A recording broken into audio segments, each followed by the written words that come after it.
Welcome to the news update. Today we dive straight into the unbelievable. On one single day in late April, every single one of the planet's top 50 hottest cities found themselves clustered in just one country, India. This unprecedented heat event has sparked serious questions about the climate crisis and the future of the region. We break down what this means for the nation and the world.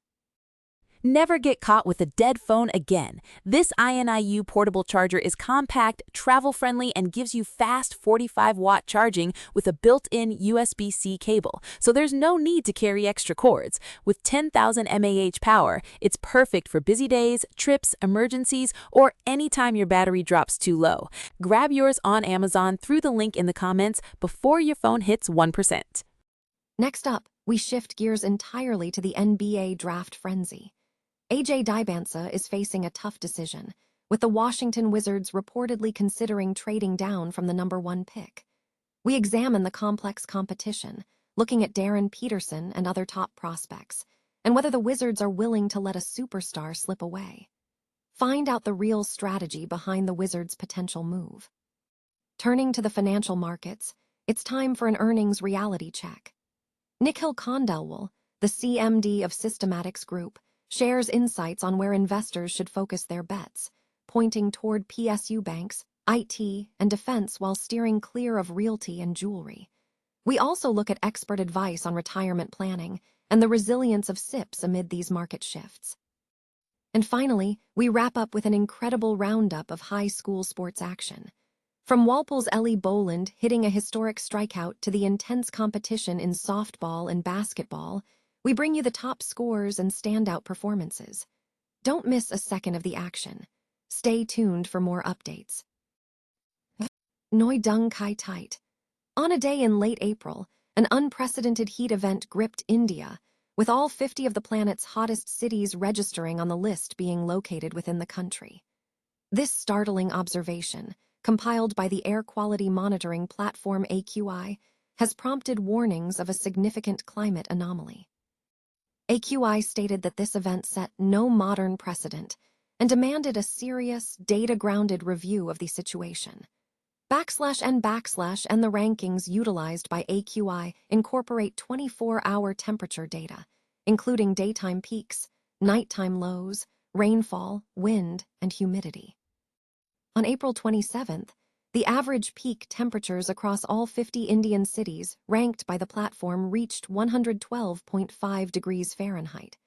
/n/, and the hottest city on the list was Banda in the northern Indian state of Uttar Pradesh, known for its harsh subtropical climate.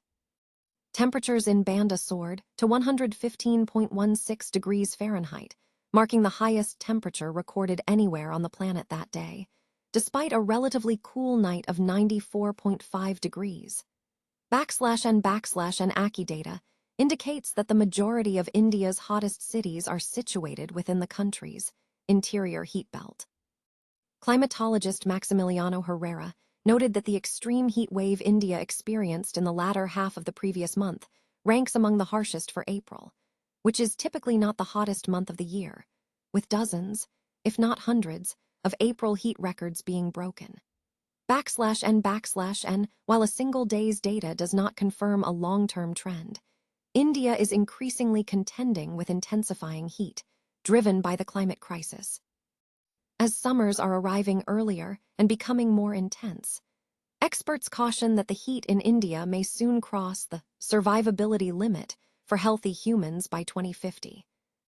Extreme heat poses severe threats to public health, agriculture, and the economy, especially given the strain on India's healthcare system. /n/, this year's heat wave coincided with the fallout from the Iran war, which has disrupted oil supplies, exacerbating fuel shortages during periods of soaring cooling demand. Furthermore, the Indian Meteorological Department has issued warnings that parts of the country are trending toward above-average summer temperatures. The imminent arrival of El Niño, a Pacific weather pattern, may also negatively impact the upcoming monsoon season, with forecasts predicting below-average rainfall in 2026, raising concerns for farming, water reservoirs, and aquifers.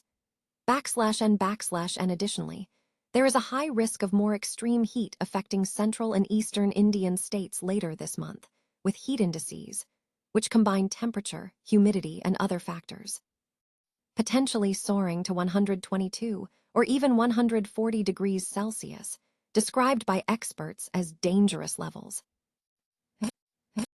The Washington Wizards are reportedly not placing all their hopes on AJ Dybantsa as the #1 overall pick in the upcoming NBA draft, signaling a willingness to consider trading down. Despite Dybantsa's stellar freshman campaign at BYU, which saw him lead the nation in points and secure 2 Big 12 tournament wins, the competition for the top pick is intense, with up to 4 players, including Cameron Boozer and Caleb Wilson, being seriously considered for the #1 spot. Sources indicate that Washington Wizards manager Michael Winger informed media representative Jake Fisher that the team would at least consider trading down. Winger stressed that the situation was not a savior moment for the franchise, given recent acquisitions like Trae Young and Anthony Davis.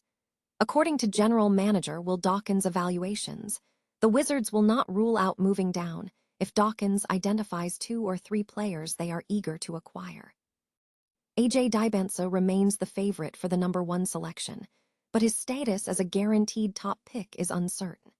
The Utah Jazz are identified as a prime candidate to pursue Dybantsa, as he has spent the last 2 years of his life in Utah and could become a franchise cornerstone.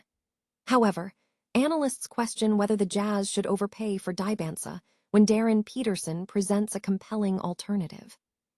Peterson, a guard with a potent draft profile, could be a better fit for the Jazz roster, potentially filling a role alongside Keontae George and offering a needed defensive presence, making the trade-off for Dybantsa potentially too steep for Salt Lake City.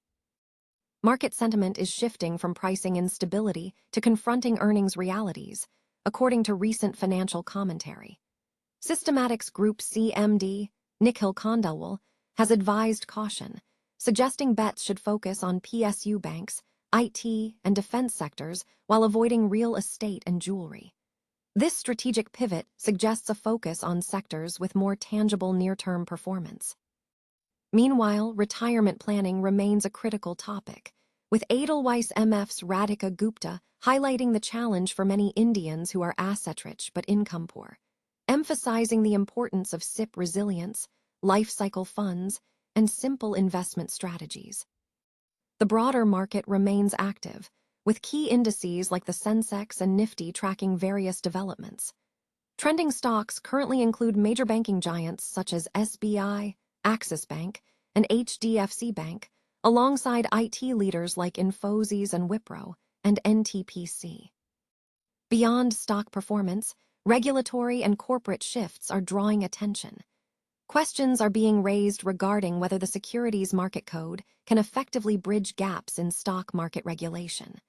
Furthermore, there is speculation surrounding major corporate moves, such as Jio BlackRock's reported U-turn in investor engagement. Investment vehicles are also under scrutiny, with a focus on the impact of the 98 million SIP accounts on Indian equities. Various other economic trends are also being discussed, including the implications of Budget 2025 and insights into the Indian auto sector for first-time buyers. Financial news outlets continue to provide real-time alerts and expert advice through platforms like ET Markets, accessible via Telegram and other digital channels. A whirlwind of athletic achievements dominated the recent roundup of high school sports, featuring standout performances across softball, lacrosse, tennis, track, and volleyball. In softball, Walpole's Ellie Boland was a major force on Monday, delivering a dominant performance against Braintree, striking out 14 and scattering 6 hits over 7 innings while going 4 for 4 with 2 doubles and 2 RBIs in a 9-3 victory. Boland also reached a significant milestone, recording her 100th strikeout of the year. Other notable softball highlights included Kylie Hogan's performance in a 12-0 win for Tingsboro, where she struck out 6 and drove in 3 runs. Jackie Sullivan drove in 6 runs for Wakefield's 11-3 win over Lexington, while Haley Lucent contributed 4 hits and 4 RBIs for Arlington's 2010 victory over Watertown. Reese Taylor excelled for Aponte, striking out 12 and hitting a double and a home run to tally 3 RBIs in a 10-3 triumph over Dartmouth. Furthermore, Tessa Francis eclipsed 700 career strikeouts, while Leila Alvarez pitched a no-hitter with 10 strikeouts. The baseball landscape also saw strong outings, with Delaney DeHaan securing the win for Methuen in a tight 6-5 contest, and Amelia Cook driving in 6 runs with a grand slam for Whitman Hansen in an 11-2 Patriot League win. In lacrosse, the action was intense. Manchester Essex secured a crucial 4-0 win over Latin Academy, spearheaded by Anna Gardner's 3-hit shutout and Cordelia Riggs' home run. Meanwhile, in girls lacrosse, Aponke secured a 26 victory over Somerset Berkeley, fueled by Cease Leveralt's 9 goals. Tennis saw competitive matchups across the board. In girls' tennis, the Hamilton Wenham team showed strength, while other teams battled through tough contests. Boys' tennis featured various matchups across the region. Athletics also provided significant results. In boys' track, Weston posted impressive times in the 84 and 114-meter events. Girls' track saw strong performances in the 77 and 85-meter events. Volleyball saw teams like Braintree and Burlington competing in their respective leagues. Overall, the roundup highlights a high level of competition and several athletes reaching significant personal and team milestones across the various sports featured.